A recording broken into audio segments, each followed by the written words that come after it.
우리 함께 말씀 보도록 하겠습니다. 오늘 말씀은 신약성경 히브리서 10장 19절에서 25절까지의 말씀입니다. 히브리서 10장 19절에서 25절까지의 말씀입니다. 우리 하나님의 말씀을 경외하는 마음으로 자리에서 다 일어나셔서 한 목소리로 봉독하도록 하겠습니다. 함께 봉독합니다. 그러므로 형제 자매 여러분, 우리는 예수의 피를 힘입어서 담대하게 지성소에 들어가게 되었습니다. 예수께서는 휘장을 뚫고 우리에게 새로운 살 길을 열어주셨습니다. 그런데 그 휘장은 곧 그의 육체입니다. 그리고 우리에게는 하나님의 집을 다스리시는 위대한 제사장이 계십니다. 그러니 우리는 확고한 믿음을 가지고 참된 마음으로 하나님께 나아갑시다. 우리는 마음에다 예수의 피를 뿌려서 죄책감에서 벗어나고 맑은 물로 몸을 깨끗이 씻었습니다. 또 우리에게 약속하신 분은 신실하시니 우리는 흔들리지 말고 우리가 고백하는 그 소망을 굳게 지킵시다. 그리고 서로 마음을 써서 사랑과 선한 일을 하도록 격려합시다. 어떤 사람들의 습관처럼 우리는 모이기를 그만하지 말고 서로 격려하여 그날이 가까워 오는 것을 볼수록 더욱 힘써 모입시다.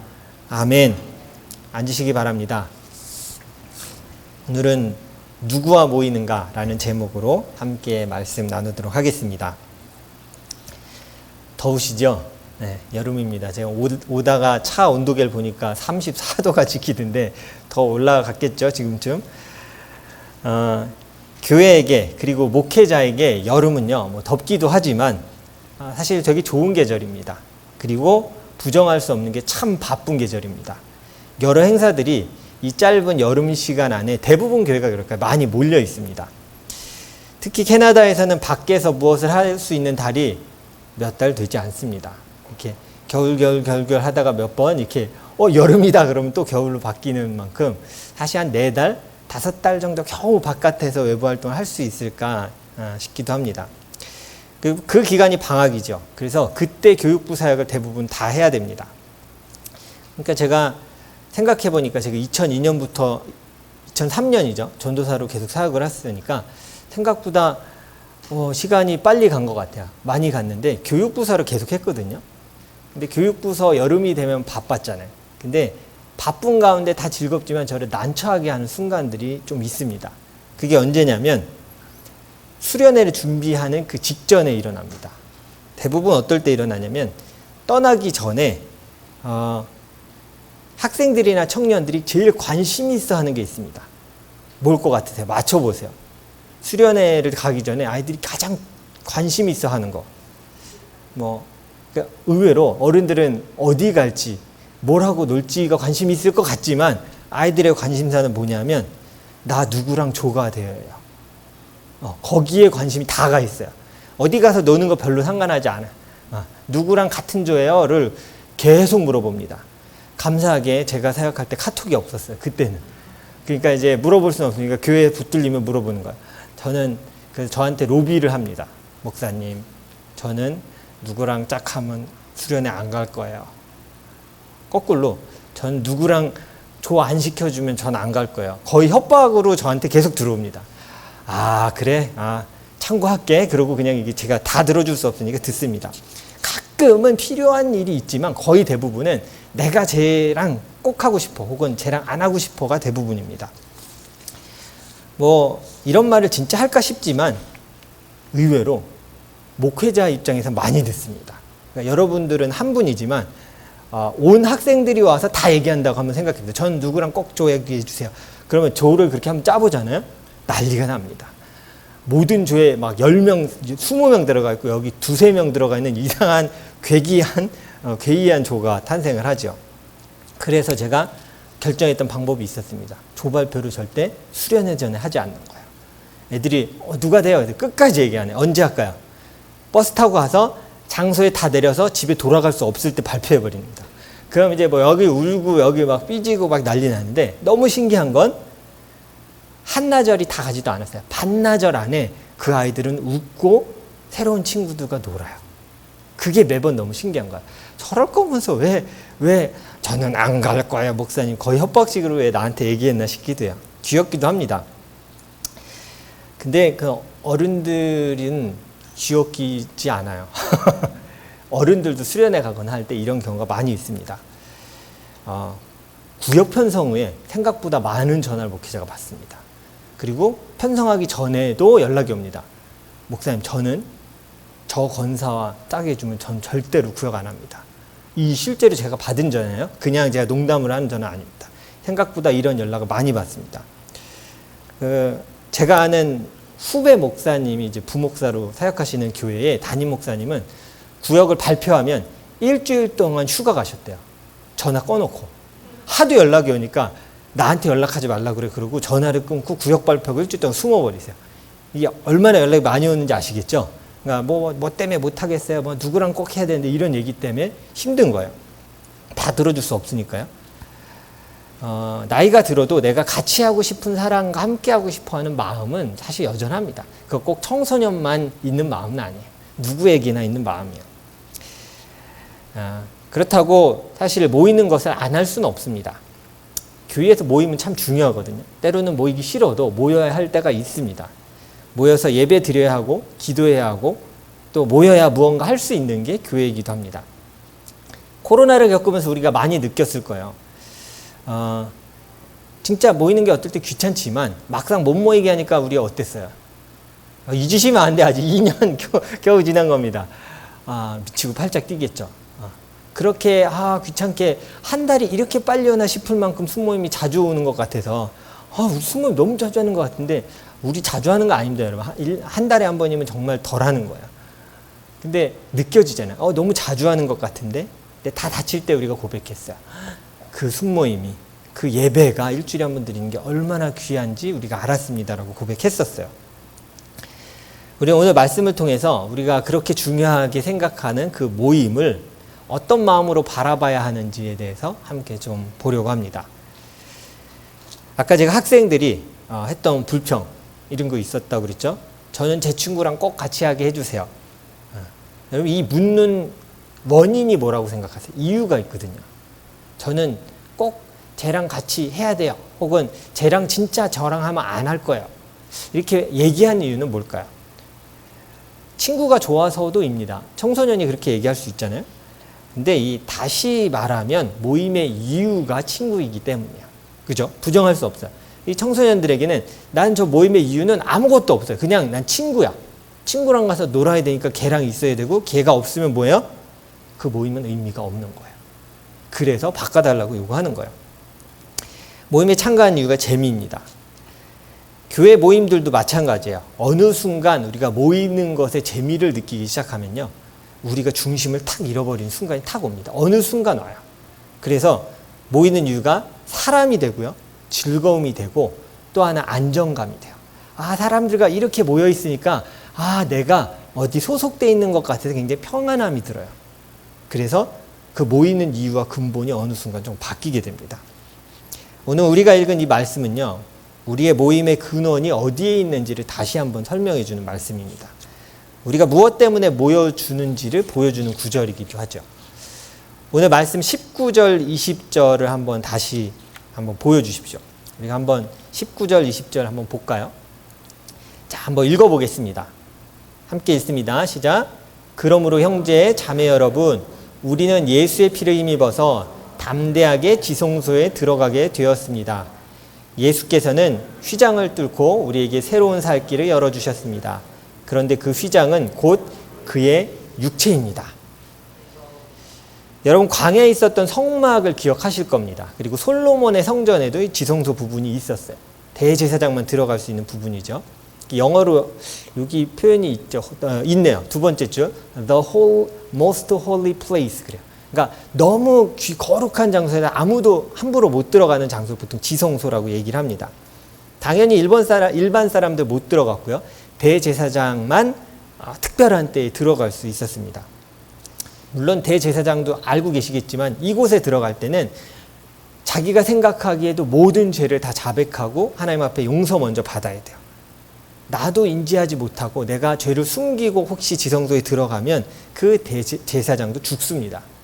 그걸 죽으면 아무도 못 꺼내오니까 방울을 달고 들어갔던 거예요. 그리고 허리춤에 끈을 묶어서 밖에서 잡을 수 있게 길게 느리트리고 대제사장이 들어갔습니다. 방울 소리가 안 나면 어떻게 된 거예요? 죽은 거니까 땡기는 거예요. 땡겨서 시체를 수습해야 되잖아요. 그만큼 아무도 근접할 수 없는 곳이 지성소였습니다. 예수님 이전의 구약 시대에서는 아무도 못 나갔죠. 여기까지. 그래서 지성소로 들어간다는 것은 이 당시에 하나님을 대면하는 것으로 여겨졌습니다. 하나님을 대면하면 죄가 있으면 반드시 죽는다라고 사람들은 알고 있었어요. 제가 이렇게 얘기하는 게 굉장히 어려운 얘기 같죠. 여러분 놀라지 마십시오. 이 질문이 청소년부 캠핑 때 나왔던 질문입니다. 이걸 이해하고 싶어요. 할렐루야. 네, 캠핑 놀고만 온 것 같으셨죠? 이런 질문이 나왔어요. 실제로. 그게 궁금합니다. 왜 이게 무슨 소리인지 잘 이해가 되지 않아요. 그때 제가 똑같은 설명을 해줬었어요. 대제사장들도 죽을 수 있는 그런 장소였습니다. 다시 말하면요. 하나님 앞에 나아가는 건 선택된 특별한 사람만 나갈 수 있었던 시대였어요. 제사장, 대제사장만 하나님 앞에 나가고 일반 사람들은 꼭 누굴 통해야 돼요? 제사장들을 통해서만 제사 드릴 수 있었어요. 함부로 제사 자기 임의대로 드릴 수 없다는 거 우리 얼마 전에 사울을 통해서 잘 봤죠. 그때만 해도 내가 임의대로 제사 드릴 수 없었던 시대였던 거예요. 그런데 오늘 성경 강조하는 게 이겁니다. 예수님이 자신이 대제사장이 되셔서 하나님께 나아가는 길을 열어주셨다라고 얘기하는 거예요. 그냥 자기의 목숨을 주고 열어주신 것뿐만이 아니라 오늘 성경 한번 눈으로 한번 잘 보세요. 잘 보시면 20절에 보시면 휘장을 뚫고 우리에게 살 길을 열어주셨다라고 얘기해요. 예수님이 돌아가셨을 때 이 지성소 휘장이 찢어졌습니다. 그걸 비유해서 얘기한 거예요. 얘기하면서 뭐라고 얘기하는 거냐면 휘장을 찢는 것처럼 자기 몸을 십자가에 찢으면서 휘장이 찢어지니까 들어갈 수 있게 된 거예요. 우리가 하나님께 가서 대면할 수 있게 만들어주신 분이 우리의 예수 그리스도시다. 너희는 모일 때에 우리를 모이게 하시고 생명을 주신 분이 누구인지를 기억하고 모이기를 힘써라라고 얘기하는 게 오늘 이 말씀이에요. 그냥 모여서 즐거워하는 것이 아니라 왜 모이게 됐는지 그 근원을 알고 그걸 깨달았다면 그 모이기에 힘쓰라라고 얘기하고 있습니다. 히브리서는 우리가 하나님께로 나아갈 수 있는 이유를 그래서 설명해 주는 겁니다. 믿지 않는 사람들, 여러분 친구 중에도 가끔 여러분이 뭐 얘기하면 너 시간 돼? 그럼 여러분이 대부분 하는 얘기가 뭔지 아세요? 나 그때 교회 가야 되는데. 몇 번 반복하면 친구들이 뭐라고 한마디 합니다. 뭐라고 해요? 야, 너 교회 사냐? 맨날 가냐? 맨날 교회 있냐? 이렇게 얘기를 해요. 그러면서 뭐 교회를 보면서 비난하기도 합니다. 때로는. 저 사람들 친교하기를 좋아하는 집단이다. 진짜 징글징글하게 모인다라고 얘기를 좀 합니다. 부정을 못하겠어요. 맞습니다. 잘 모이고요. 모이는 거 즐겨합니다. 친교하는 것도 즐거워합니다. 좋은 거예요. 근데 정말 즐거워야만 모일 수 있는 걸까요? 이게 오늘 모임의 핵심이에요. 우리가 모이는 거 진짜 즐거워서 모이는 건가? 그리스도인들은 즐거울 때 모일 수 있고 친교를 위해서만 모이는 건가라고 생각할 수 있을 것 같아요. 전 그래서 우리의 신앙의 선배들은 어떻게 모였지가 좀 궁금했어요. 그들은 정말 그 기쁨과 평안을 위해서만 모였을까라는 궁금증 때문에 조금 역사를 찾아보고 거기에 자료들을 조금 찾아봤어요. 그러면서 저도 이전에는 유심히 보지 않았던 어떤 한 지역에 있었던 그리스도인들의 생활 양식을 조금 보게 됐어요. 요즘은 신앙생활 한다고 법적으로 제지를 받거나 핍박당하지 않습니다. 혹시 교회 오실 때 교회 간다고 티켓 띄신 분이 계십니까? 그거 떼었다면 과속해서입니다. 신호위반이나. 교회에 오는 걸로 아무도 뭐라고 하지 않아요. 가끔 집에서 핍박하는 사람이 있을 뿐더러 있지만 법적으로는 우리한테 뭐라고 할 수가 없습니다. 우린 그런 시대에 살고 있죠. 물론 과격한 신앙인들로 인해서 일반 시민들이 피해를 보는 경우는 가끔 있습니다. 거꾸로요, 거꾸로. 신앙인이 피해를 보는 게 아니라 신앙인 때문에 요즘 피해 보는 일들이 생각보다 많아집니다. 저도 피해자입니다. 한국에 있을 때 지하철 타서 이렇게 너무 힘들어서 이렇게 잠을 청하고 있는데 갑자기 누가 저를 팍 때렸어요. 깜짝 놀라. 딱 누구세요? 그랬더니 할아버지가 저를 째려보면서 소리치셨어요. 뭐라고 했게요? 맞춰보세요. 예수천당 불신지요. 예수 믿어! 소리쳤어요. 그래서 깜짝이야. 저 믿어요. 네. 당황했어요. 할아버지가. 뭐라고 그랬는지 아세요? 똑바로 믿어! 그리고 가셨어요. 근데 그 순간 나도 난처했고 옆에도 난처하고 막 그 칸이 다 애매해진 거야. 그래서 제가 그때 확 느꼈어요. 난 이렇게 전도하지 말아야지. 이렇게 무례하고 폭력적으로 예수를 말하지 말아야겠다. 아마 경험하신 분들 좀 계실 거예요. 사실은 우리가 믿는 것 때문에 핍박받는 시대는 아닙니다. 오히려 믿는 자들에게 지금 세상이 해를 입고 있는 게 사실인 것 같아요. 부끄럽지만 그게 사실인 것 같습니다. 로마 시대에 신앙생활을 했던 초기 그리스도인들이 있었어요. 아마 우리가 뭐 초대교회라고 얘기도 하고 뭐 초기 그리스도인들이라고도 얘기하는 그들이 있었습니다. 그들은 우리랑 좀 입장이 많이 달랐어요. 법적으로 금지된 종교를 믿는 거고 황제가 아닌 하나님, 예수 그리스도가 우리의 왕되심을 고백하는 자들이었기 때문에 감옥에 투옥됐습니다. 잘 잡혀갔어요. 그리고 죽기도 했습니다. 여러분 잘 아시겠지만 참고로 알아두세요. 우리 학생들 잘 모르실 수도 있는데 보통 로마 시대 때 검투사 경기 나오죠. 글래디에이터 뭐 이런 영화들 나오잖아요. 막 우리가 재밌게 보는데 거기에서 사람한테 잡혀먹었던 많은 사람의 퍼센트가 그리스도인입니다. 여러분 알고 보셔야 돼요. 그러니까 사람들의 레저거리로 그리스도인들 잡혀 투옥됐던 사람들을 굶주린 사자와 함께 풀어서 사람들이 즐기게 했던 거야. 찢어 죽이는 거 보면서. 그런 시대를 살았던 그리스도인들이 있어요. 그들이 즐거웠을까요? 마냥 모이는 게 행복했을까요? 근데 그들은 모였습니다. 이게 되게 저한테 궁금증이었어요. 단순히 즐겁고 친교만을 위해 모이는 건 분명히 아니다. 그리스도인들은. 그들에게 무엇인가 있기에 저렇게 모이기에 힘쓰는 것이 아닐까 하는 생각을 했어요. 그래서 제가 아까 봤던 그 지역이 성경에 나오는 갑바도기아라는 지역이었어요. 혹시 갑바도기아 지역 다녀오신 분 계시나요?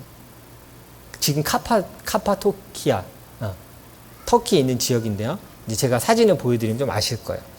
제가 그 갑바도기아의 초기 그리스도인들이 핍박을 피해서 지하도시를 뚫고 살았던 사진들을 좀 보게 됐어요. 그리고 그 지하도시를 발굴하고 고고학자들이 단면도로 그린 그림을 하나 보여드릴게요. 이게 지금 만화로 장난으로 그린 게 아니라 실제로 갑바도기아 지하 땅을 뚫고 교인들이 숨어 살았던 지역을 탐사해서 그린 단면도입니다. 지하 100m까지 들어갈 수 있을 만큼의 긴 터널과 직선으로 있는 터널은 환기구예요. 그렇게 해서 저 안에 교회와 가정과 도시를 꾸리고 숨어 살았어요.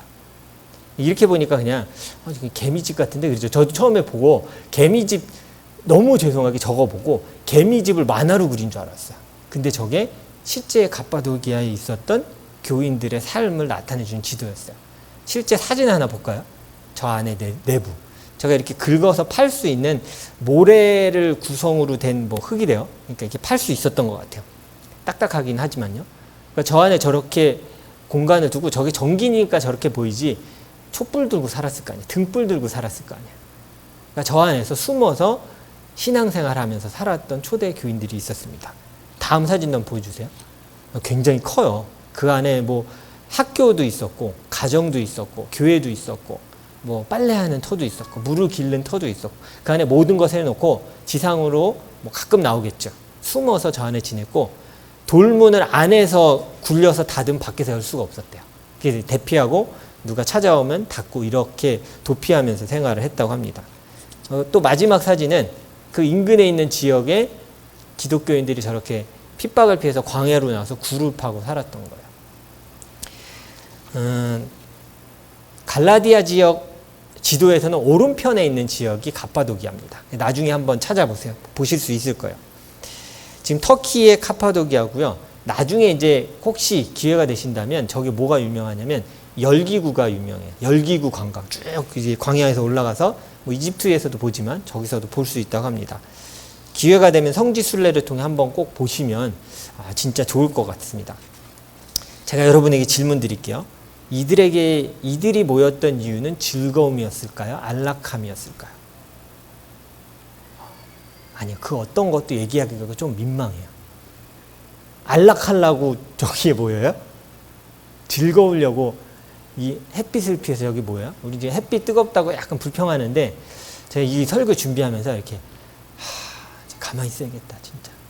신앙생활이 햇빛을 못 보기를 결단하고 숨어드는 자들도 있었는데 햇빛이 뜨겁다고 징징거리면 안 되겠다 주님 앞에. 이런 생각이 들어요. 그들이 모였던 이유는요. 아들 예수 그리스도를 우리에게 보내주신 구원해 주신 하나님을 예배하기 위해 우리가 핍박을 피해서라도 모여야겠다였어요. 여러분 다 동의하실 거예요. 그게 모임의 이유였습니다. 예수 그리스도 때문에 땅으로 숨어서 모여든 거예요. 이렇게 모이면 세상 사람들은 모인 것에 대해서 이렇게 판단을 합니다. 사람이 많이 모이니까 힘이 생기고 권력이 생긴다고 얘기해요. 그래서 요즘 교회를 보면서 권력 집단이 됐다라고 많이 표현을 합니다. 저는 안타깝지만 조금 동의해요. 네. 어느 순간 권력 집단화 되어 간 것이 있는 것도 분명한 것 같아요. 그래서 이런 생각 이렇게 갖고 있다가 제가 한 책을 읽다가 이게 진짜 세상 사람들이 이렇게 생각하는 게 맞구나 찾았던 책이 하나 있었습니다. 건축가가 썼던 책인데요. 아마 여러분도 잘 아시는 건축가일 것 같아요. 한번 보여주시겠어요? 혹시 누군지 아시겠어요? 네. 유현준이라는 건축가입니다. 알뜰 신잡에서 예전에 조금 나왔었죠. 그래서 건축에 대해서 이렇게 설명해 주는 것 통해서 많이 알려졌던 작가입니다. 건축가죠. 작가이기 전에. 책에서 이런 얘기를 해요. 사람이 많이 모이는 곳에 권력이 생긴다. 그리고 그 권력은 어디로 향하냐면 모여있는 사람들의 시선이 향하는 포인트가 있대요. 거기에 집중된다. 이렇게 표현을 해요. 그래서 중세의 많은 건물들을 크게 지을 때 항상 염두에 뒀던 건 사람들의 시선이 한 곳으로 모일 수 있게 건축을 하는 거예요. 권력자가 건축을 하면 대부분 그렇게 합니다. 이 사람이 한 얘기예요. 여러분 생각해서 왕이 있는 자리 한번 생각해 보세요. 모든 사람이 많이 모일 수 있지만 사람들의 시선이 어디를 향할 수 있어요? 왕으로 향할 수 있고 왕은 그 자리에서 모든 사람을 볼 수 있어야 돼요. 그게 최고의 권력의 자리래요. 여기서 표현한 게 되게 웃겼어요. 생각해 보십시오. 많은 사람이 근무하는 사무실에서 부장이 어디에 앉아 있는지 보래. 그랬더니 부장은 모든 사람들을 볼 수 있는 자리에 딱 앉아서 이 사람들이 근무하는 걸 볼 수 있는 자리. 한국은 여기는 안 그렇겠지만 한국은 그렇더라고요. 그래서 이게 일리가 있는 말이구나 라는 생각이 좀 들었어요. 그러면서 냉철하게 그렇게 얘기하는 거예요. 교회도 때로는 마찬가지일 수 있습니다. 사람들이 모여있고 시선이 한 곳에 모이기 때문에 중세교회도 권력이 그 안에 있었던 이유는 사람들의 모임과 시선이 한 곳으로 때로는 교황으로 사제에게 모여 있었기 때문에 가능했던 일입니다 라고 얘기를 해요. 시선을 모을 수 있는 자리에 사람들이 많이 있으면 힘이 생기는 거 마찬가지고요. 맞아요. 생각해보니까 맞더라고요.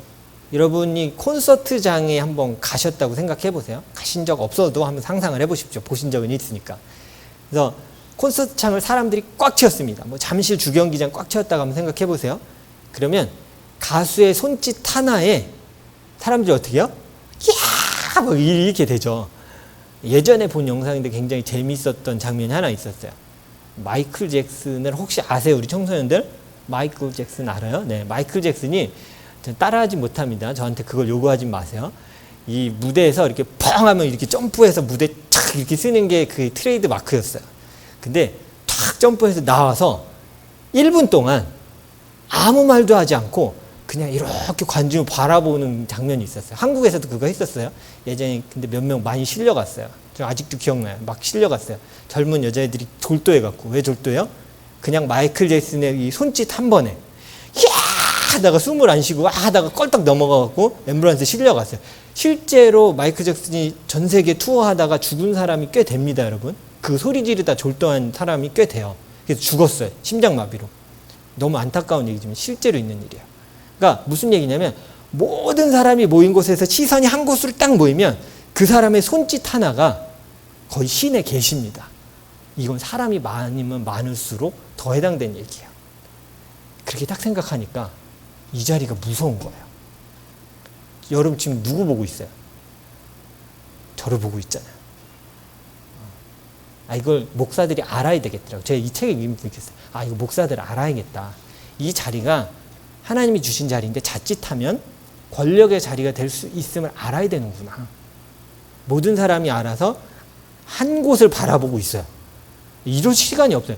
여러분, 제가 내려가면 누가 제 말을 이렇게 기울이겠습니까? 지금 여기 있으니까 이거 보는 거예요. 그래서 목사는 조심해야 됩니다. 그리스도의 영광을 가리면 안 돼요. 저를 여러분 이렇게 모여서 보는 이유는 권력이 여기 집중하기 위해서가 아니에요. 여러분 알고 계세요. 우리의 힘과 우리의 모인 이유는 누구예요? 예수 그리스도예요. 우린 그거 알고 모이는 자들이에요. 세상은 모이고 시선이 쏘이면 거기 권력이 쏘인다고 얘기하지만 우리는 뭐라고 고백하냐면 우리의 모임 가운데 중심 되시는 분은 우리를 살리신 예수님이십니다. 그 피를 쏟아서 우리를 살리신 그분이 우리 모임의 중심이고 예배의 중심입니다를 고백하는 게 신앙인의 모임이에요. 이 갑바도기아의 신앙인들은 그 고백을 위해 땅속으로 찾아 들어갔던 거예요. 그걸 할 수 없게 하니까 모여야 돼요. 예배해야 해요. 그리고 우리가 모여서 예수 그리스도의 은혜를 얘기해야 돼요. 그래서 땅으로 들어갔어요. 우린 땅으로 들어가지 않아도 됩니다. 이 땅을 살면서 만날 수 있고요. 아, 하나님 내게 은혜를 주셨어 라고 잡혀가지도 않아요. 막 고백해도 돼요. 그래서 아끼지 마세요. 우리에게 그 나눌 수 있는 시간과 건강과 능력과 상황을 주셨다면 모이기에 힘쓰고 그 안에서 중심 되신 예수 그리스도를 얘기해야 됩니다. 안정감, 친교, 기쁨이 모이는 중심이 돼서는 안 돼요. 그건 세상에서 모일 수 있는 거예요. 근데 우리는 하나가 더 있어요. 그 중심에 방향성이 있음을 고백하는 자들입니다. 오늘 22절을 함께 좀 보도록 하겠습니다. 22절에 우리의 모임의 방향성이 어디로 가야 하는지를 성경은 명확히 얘기합니다. 자, 앞부분만 같이 한번 읽어볼까요? 시작. 그러니 우리는 확고한 믿음을 가지고 참된 마음으로 누구에게 나가요? 하나님께 나아갑시다. 성경은 우리의 모임의 방향을 정확히 합니다. 우리가 모이는 것 같지만 너희가 좋아서 모이는 게 아니다라고 얘기해요. 우리의 모임은 어떤 방향성을 갖고 있냐면요. 김재중이 하나님을 향해 나가요. 하나님 만나주세요. 그러고 저가 나가요. 그리고 여기 계신 성도님들 한 분 한 분이 사람이 아닌 하나님을 보고 하나님께 다가가는 겁니다. 다 같이 막 다가가요. 자, 그러면 어디서 만날까요? 하나님 앞에서 만나겠죠. 있는 곳도 다르고 방향성도 다르겠지만 한 곳을 향해 가니까 만났어요. 모여졌죠? 많아졌죠? 그럼 거기서 뭐가 일어날까요? 예배와 찬양과 기도가 일어나요. 오늘 히브리서에서 얘기하는 모임이 그거예요. 너희가 무엇 때문에 모이고 있고 무엇 때문에 바라보고 있냐? 우리의 모임의 방향성은 하나님이기 때문에 우리가 모인다 할지라도 우리가 하나님을 보고 있다면 우리 모임의 중심은 예수 그리스도시며 아버지 하나님 되실 것이다. 그 모이기를 힘써 하라라고 얘기하고 있는 거예요. 우리는 각자 자신이 좋아하는 사람을 향해서 나가는 것이 아닙니다. 우리 각자가 하나님께 나아가는 것입니다. 이게 추구해야 할 우리의 신앙의 모습이야. 아, 내가 요즘 슬럼프에 빠졌어요. 아, 재밌는 모임을 가야겠다가 아니야. 그럼 해야 될 건 뭐냐면 내가 하나님께 나가야겠다. 그리고 하나님께 나아가는 자들과 함께 모여야겠다. 그럼 거기서 내가 하나님을 예배하고 하나님을 노래하며 하나님의 회복을 경험할 거야. 그게 우리의 모임의 이유가 돼야 돼요. 여러분, 오늘 예배에 나오신 그 이유가 이거여야 돼요. 오늘 교회 가면 누가 있겠지가 아니라 내가 하나님께 나아가야지. 그러면 하나님께 나오는 내 형제들을 내가 거기서 만날 거야. 난 그들과 함께 하나님을 노래할 거고 환난 가운데서 나를 살아가게 계신 하나님을 찬양할 거다. 그 마음으로 나오는 게 오늘 이 히브리서에 얘기하는 모이기에 힘쓰라라고 얘기하는 그 모임입니다. 그게 교회의 모임의 이유이고 중심이고 방향성입니다. 내가 모이고자 하는 동기가 무엇일까 한번 생각해 보십시오. 내가 누구에게 나가기 위해 모이고 있는지도 생각하십시오. 평안과 기쁨과 안정감도 참 좋지만 공동체 모임에 참 그거 필요합니다. 그러나 그것이 지나쳐서 우리의 모임의 근원이 그게 돼서는 절대로 안 됩니다. 22절을 보고 오늘 말씀을 마치고자 합니다. 25절 말씀 함께 읽겠습니다. 시작. 어떤 사람의 습관처럼 우리는 모이기를 그만하지 말고 서로 격려하여 그 날이 가까워 오는 것을 볼수록 더욱 힘써 모입시다.